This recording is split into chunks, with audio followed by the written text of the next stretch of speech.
Om Namo Bhagavate Vasudevaya. Om Namo Bhagavate Vasudevaya. So there are 4 chapters in this Govardhana Leela. Govardhana Puja is next Tuesday. In this chapter, Lord Sri Krishna crushes the pride of Indra by prohibiting a sacrifice intended for Indra and instead initiating a substitute sacrifice in the worship of Govardhana hill. When Lord Sri Krishna saw the cowherder men busily preparing for a sacrifice to Indra, Krishna acquired about this from their king, his father Nanda. Nanda explained to his son that the rain given by Indra enables all living entities to maintain their lives, and therefore this sacrifice would be executed just to satisfy Indra.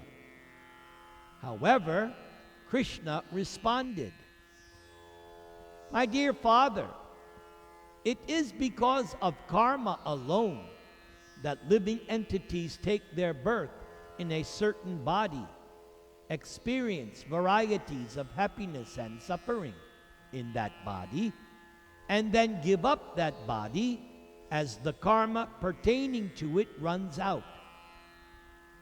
Thus, it is karma alone that is our enemy, our friend, our guru, and our Lord, and Indra can do nothing to alter the happiness and distress of anyone, for everyone is tightly bound by his or her karmic reactions. The material modes of goodness, passion, and ignorance bring about the creation, maintenance, and destruction of this world. The clouds give forth rain when they are impelled by the mode of passion, and the cowherders prosper by protecting cows. Furthermore, the proper residence for us cowherders is in the forest and on the hills. Therefore, my father, you should offer worship to the cows, to the Brahmanas, and Govardhana hill." After Krishna spoke like this, Krishna arranged for the cowherder men to worship Govardhana hill with the paraphernalia already collected for the sacrifice to Indra.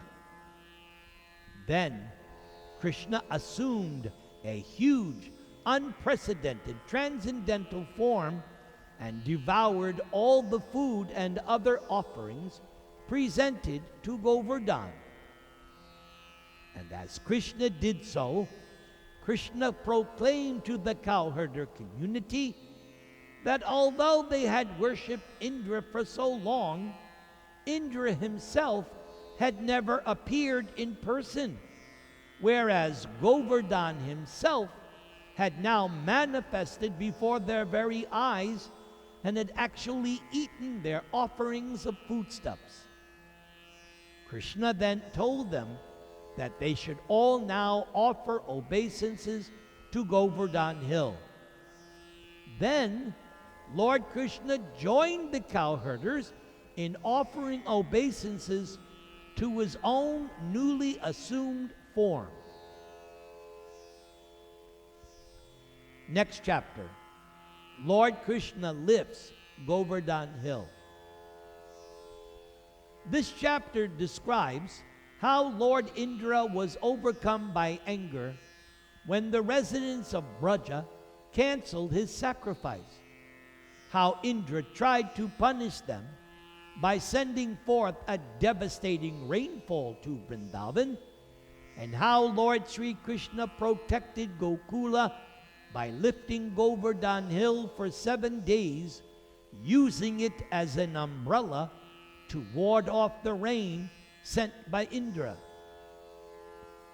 Indra became angry at the disruption of the sacrifice which was to be meant for him, and Indra falsely presumed himself the supreme controller. Thus, Indra spoke. Yes, people often give up the pursuit of transcendental knowledge, which is the very means for self-realization. And they imagine that they can cross over the ocean of material existence by mundane, fruitive sacrifices.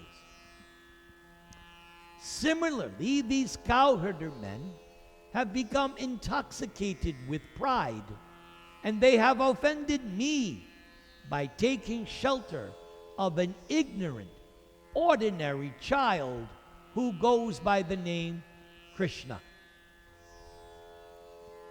In order to remove the supposed pride of the residents of Braja, Indra sent the clouds known as Sangvartaka, whose function is to facilitate the destruction of the world. Indra sent these Samvartaka clouds to harass the Brajavasis with downpours of rain and hail. The cowherder community was very disturbed by this, and so they approached Krishna for shelter. Understanding that this trouble was the work of Indra, Krishna then decided to smash to pieces Indra's false prestige, and thus Krishna lifted Govardhana hill with one hand, holding it in his left hand, holding it with his little pinky. Krishna then invited the entire cowherder community to take shelter in the dry space beneath the mountain. For 7 successive days, Krishna held up the hill until Indra finally understood Krishna's superior mystic power.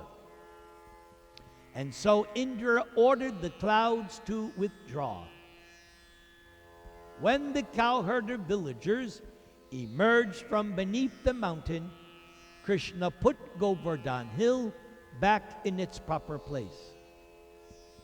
The cowherders were in ecstasy, showing loving symptoms such as flowing tears and bodily hairs standing on end. They embraced Krishna and offered Krishna benedictions according to their respective positions, while the demigods in heaven rained down flowers and sang Lord Krishna's praises. Third chapter in this Govardhana section is entitled Wonderful Krishna. This chapter is one of my favorite chapters. In this chapter, Nanda Maharaj describes Krishna's opulences to the cowherder men, just as Nanda had previously heard of them from Garga Muni at the time of Balaram and Krishna's name-giving ceremony. The cowherder men, unaware of Lord Krishna's power, were amazed to see Krishna's various extraordinary activities. The men approached Nanda Maharaj, telling him that after seeing how Krishna, a boy only 7 years old, had lifted a mountain, and how Krishna previously had killed the demoness Putana, and Krishna had generated such extreme attraction in the hearts of everyone in Vrindavan. The men had become doubtful and bewildered about how Sri Krishna could have possibly taken birth in the unsuitable environment of a cowherder community. Nanda Maharaj replied, relating to them what Garga Muni had told him about Sri Krishna. Garga Muni told Nanda Maharaj that in the previous 3 ages, Nanda's boy Krishna had manifested himself in white, red, and yellow forms, whereas now in Dwarapa Yuga, Krishna had assumed his darkish blue form, or Krishna Rupa. Because Krishna descended as the son of Vasudeva, one of Krishna's innumerable names is Vasudeva, and Krishna has innumerable other names indicating his unlimited qualities and activities. Garga Muni had predicted that Krishna would prevent all sorts of catastrophes in Gokula, that Krishna would spread unlimited auspiciousness, and Krishna would increase the ecstasy of the cowherder men and women. For in a previous age, Krishna had provided protection for the saintly Brahmanas when they were harassed by low-class dacoits, and there was no proper ruler in society. Just as the demons in the higher planets can never actually defeat the demigods for very long, because the demigods have Lord Vishnu on their side, no enemy can ever defeat those who love Krishna. In his affinity for his devotee and in his opulence and power, Krishna would act just like Lord Narayan himself. Overjoyed and awestruck by these statements of Garga Muni, the cowherder men concluded that Krishna must be an empowered representative of the Supreme Lord Narayana himself. Thus, the cowherder men worshipped both Krishna and Nanda Maharaj. Final chapter of this Govardhana episode. Lord Indra and Mother Surabhi offer prayers. This chapter describes how a Surabhi cow and Indra, having now seen the amazing power of Krishna, performed a bathing ceremony for Krishna. Ashamed of having attacked Vrindavan with a violent storm, Indra stealthily and secretly came before Lord Krishna, offering obeisances and praising Krishna. Indra stated that although Sri Krishna is never caught in the current of material illusion, which is born out of ignorance, Krishna nevertheless accepts a human-like body and performs various activities in order to establish religious principles and chastise the wicked. By this means, Krishna crushes the false prestige of those who presume themselves to be great controllers.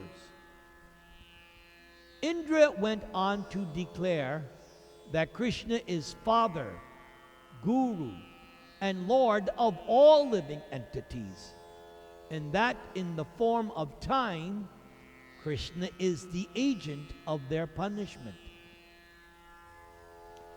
Satisfied with Indra's prayers, Lord Sri Krishna instructed Indra that Krishna had stopped his Indra Yagya so that Indra, puffed up as he was with false pride, would now remember that Krishna is the Supreme Lord and no one else is the Supreme Lord.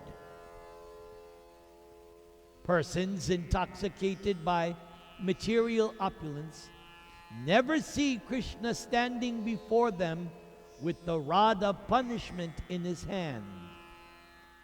Therefore, if Lord Krishna actually desires the good fortune of a particular person, Krishna drags one down from one's position of material opulence.